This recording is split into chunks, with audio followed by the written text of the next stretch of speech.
As Irina mentioned, STR has been participating in this event for a number of years, and I'm absolutely honored to be here today. It's fantastic hospitality and the beautiful Kiev. And first of all, before I start the presentation, I just want to say a huge thank you for the organizers and the host as such, because it's a very hard work actually, and what they do is just impeccable. It's absolutely outstanding effort, and each year I think the event as such, the conference and the awards is getting better and better. So thank you so much for that.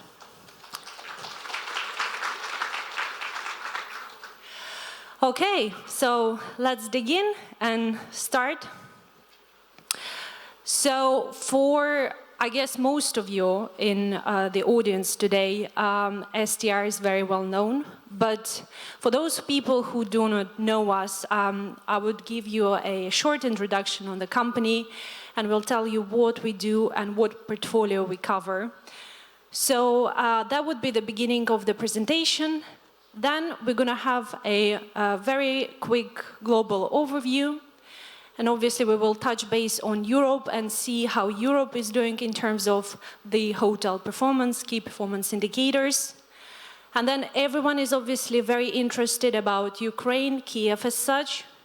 And also, I guess it will be very handy to know how the neighborhood markets are doing around Ukraine.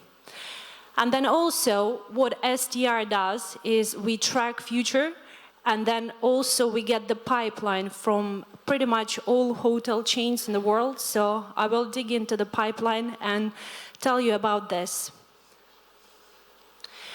So as most of you would know, STR is the leading hotel data provider. So we've been founded back in 1980s in North America. It was a very small business. It was literally founded on the kitchen of our owner, and it was meant to be there in North America. And who knew that we're going to grow so fast and so large? So we've been on the market for more than 35 years, as Irina mentioned, and we cover 180 countries. Around 68,000 hotels are providing daily data to us. And then we cover over 9 million rooms. Before I started in hospitality, that was about 15, 18 years ago, I thought that STR is all about one report, which was called Star Report, which is the main benchmarking product for the hospitality, for the hotel. And then when I joined, I realized that the company is providing around 65 different platforms in order to satisfy each need. It's absolutely incredible, and I thought it will take time to learn all of it. So in terms of the reporting, I'm not going to go through all of them, but you can see that we not only do the performance reports, which would give you the key performance indicators such as occupancy, ADR, RevPAR. We also track supply, demand, P&L. We do the research studies, for example, the impact of any event that can actually cause on the industry. And also we do supply reports, and we do the forecast on main key performance indicators for 5 years ahead, 18 months and 6 quarters. So STR is not only working with hotels, we also do work with consultants, bankers, DMOs, global and regional hotel chains, so pretty much everyone who is interested in the hotel data and in the hotel trend worldwide. So on the screen you can see the summary of our clients. Speaking of our sample, as I mentioned, we track data of 65,000 hotels all over the globe, and they all provide us data on a daily basis. So our main summary and the biggest sample would be in North America, just before, because the company was actually founded back in 1980s, as I mentioned, in North America. So that will be more than 37,000. Speaking of Europe, it's just 13,000. Well, let's have a look on the RevPAR as such, since we actually provide the information on key performance indicators all over the world. So in terms of percent change, it is looking good at the moment. There are a couple of declines in terms of the continents. So we can see the decline of 5% in Middle East. That's purely supply over the demand.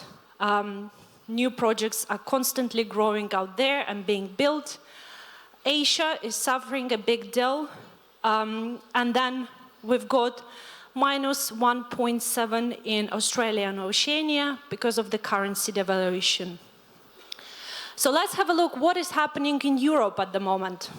Europe looks quite good. So we've got the pickup in all key performance indicators in occupancy, ADR and RevPAR.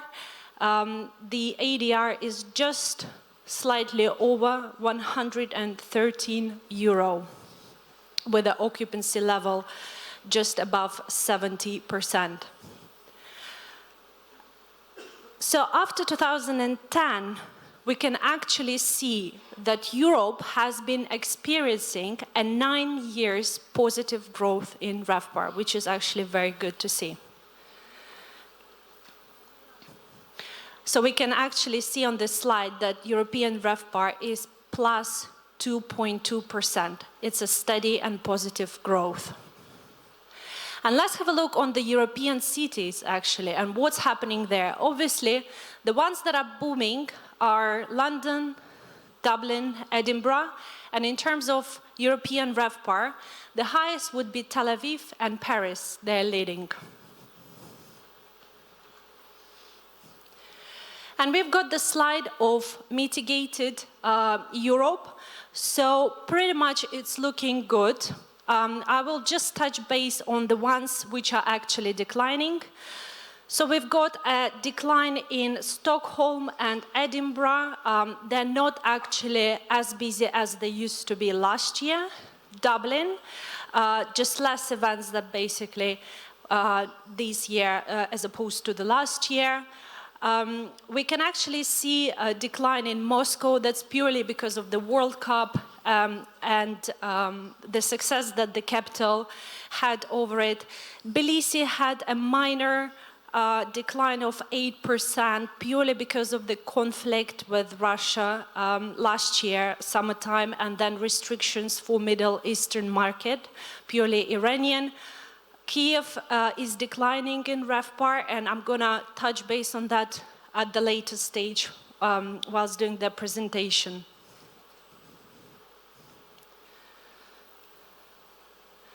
So let's have a look what is happening in Kiev. So we've got the full year 2019 here, so we can actually see that the capital is coping with the occupancy level, so it's plus 5.4, but actually is declining on ADR and then RevPAR. So ADR is actually driving the RevPAR down with the average ADR of just over 2,000 hryvnia and RevPAR over 1,000. So let's have a closer look what's been happening in Kiev. So since the annexion of Crimea, which happened actually in 2014, we can see that the demand started coming back to the capital, which is great. However, if we can actually have a look from 2014, the supply has been rather steady, so it hasn't been growing at all. Apart from 2018, when basically Kiev hosted UEFA championship, so we can actually see a little bit of increase in supply. However, after that, it dropped again in 2019, and we can actually see that RevPAR is declining. 2018 was a hard year for Ukrainian capital. So there was a military rule proclaimed, and actually that caused a lot of group cancellation in 2019. However, the good thing, there was a UEFA championship, which is actually which actually boosted the supply. But then again, 2019 was not actually as the hoteliers expected it to be, primarily because of the presidential election, which was not as successful as they thought it will be. So let's have a closer look on the key performance indicators here. So we can see the occupancy levels on the screen. So 2019 slowly outpacing 2018, but not much. So Kiev is doing pretty much well on the occupancy level, but then let's have a look on the ADR. What's happening with the ADR? It's not showing such a robust growth in 2019.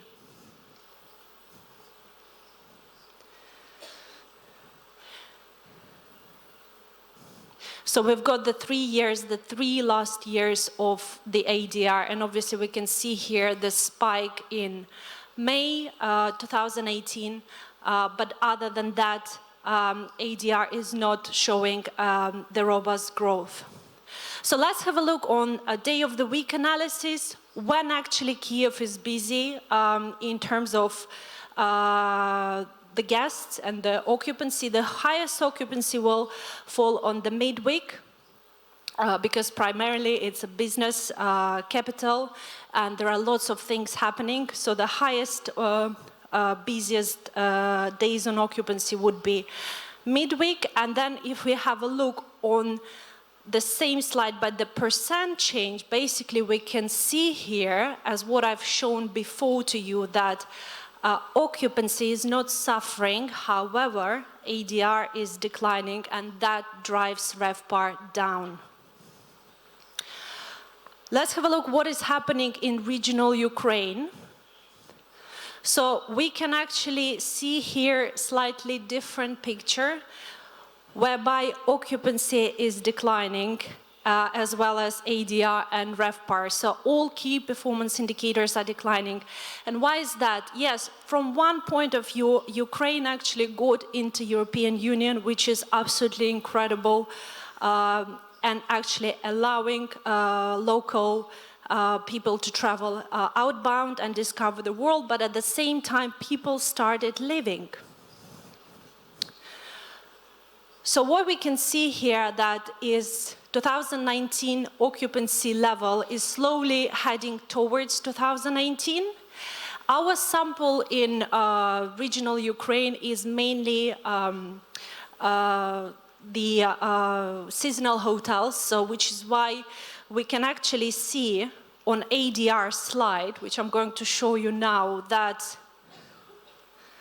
it is pretty much seasonal. And the reason why it is as high in the winter period is because most of our hotels in the sample are of the upper segments. So we classify the hotels not by stars, but by classes. So we've got 6 classes starting with economy up to luxury. So basically, in regional Ukraine, we would have around 7 to 8 hotels submitting data to us. And again, speaking of day of the week, when is the busiest time? The busiest occupancy, the highest occupancy is actually falling on the midweek.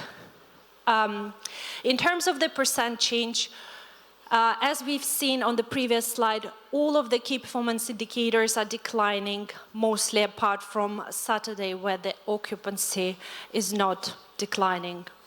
Let's have a look what is happening in the neighborhood markets close to Ukraine. Let's have a look on Georgia and see what is happening in Batumi. So in Batumi, we can actually see a modest increase in ADR, plus 3.4%. But then occupancy and RevPAR are declining because there were some hardships with Russia back in 2019. The flights were cancelled, as well as there were some restrictions in terms of Iranian markets, in terms of entry to the country. And then we can actually have a look on the same slide, but in euro currency, and we can actually see that all of the key performance indicators declining with the average daily rate of just over 70 euro, and RevPAR is 42. Clearly, the sunshine spot It's a very seasonal resort, so we can see actually the occupancy levels are very high during the summertime, but not as much during the winter. And then the ADR pattern is rather clear as well during the summer time, as well as in euros. So we can actually see the connection of the local currency to European. Speaking of the busiest day of the week, that would be the weekend, actually, Friday, Saturday. That's how we consider the weekend in STR, starting from Friday. So that would be the busiest time for Batumi. And then, speaking of the percent change, so we can actually see that ADR is coping up, but then the occupancy levels are declining, and that's what we actually have seen on the previous slides. As well as if we are speaking of the euro currency, which would be easier for you to understand, again, we can clearly see here that Friday and Saturdays are the busiest days. And again, even further decline in euro in occupancy levels. Let's have a look what is happening in Minsk, in Belarus. Before I start showing you the slides, I must say that our sample in Minsk is not as large, so we can't really consider that this is the precise analysis of the whole market, considering how many hotels there are in the market. So in our sample in STR, we've got just over 13 hotels, I think it's 15 to be more precise, submitting data to us. So on the basis of that sample, we can actually see that Minsk is doing very well. So there is a very good pickup in occupancy, ADR and RevPAR, in local currency as well as in euro. Speaking of the occupancy levels, again, 3 last years of the occupancy. So the good thing here, and perhaps something to mention, which was quite significant, is June 2019 European Games, which boosted the occupancy levels. And then if we have a look on ADR, we can clearly see the spike. And this is the same in euro. Let's have a look on the metrics. So markets around Ukraine. So we've got the ADR percent change in relation to occupancy percent change. So the desired location would be the right upper corner, obviously to sell at the best, highest price. So as we realized in my presentation that Minsk is doing rather well, so which is why it is in the right upper quadrant. Krakow is having a very steady growth of 3%, which is actually good to see. In Poland, as we realized that Kiev is coping up on occupancy levels, but not ADR. Moscow is declining purely because of the World Cup and the success the Russian capital had over it. Budapest is actually experiencing some low supply and actually not as high demand as it was last year. Regional Ukraine, unfortunately, people started traveling away and not spending as much time, and there has been a currency devaluation.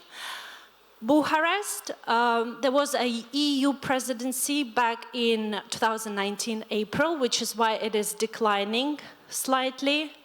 Batumi, as we realized, there was some hardship with Russia as well as the Iranian market in terms of the entry to the country with the visas. Warsaw is declining purely because of the supply outpacing the demand.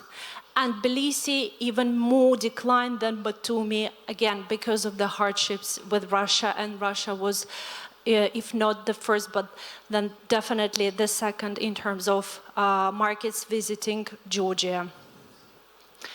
As I said in the beginning of the presentation, STR tracks the pipelines, so we collect the data predominantly from all international hotel chains throughout the world.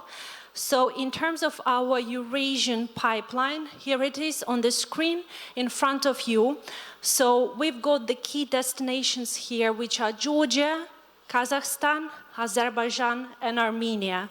So we can see that the highest pipeline sits in Georgia, and in percent, that would be 52% change between the existing sample and the pipeline. Then Kazakhstan with 22%, Azerbaijan 8%, and Armenia 12%. I'm not sure about time, I'm just being very cautious on it, but I'm available throughout the day. If anyone of you would like to have a chat or have any questions, I'll be more than happy to answer. And here are my contact details. As Irina mentioned at the very beginning, we are pushing very hard in terms of participation in Ukraine. So all the data provided today on the screen was purely, predominantly based on the sample, on your data, which you provide to STR. We keep it safe, we process it, and we deliver the reports to you. Thank you.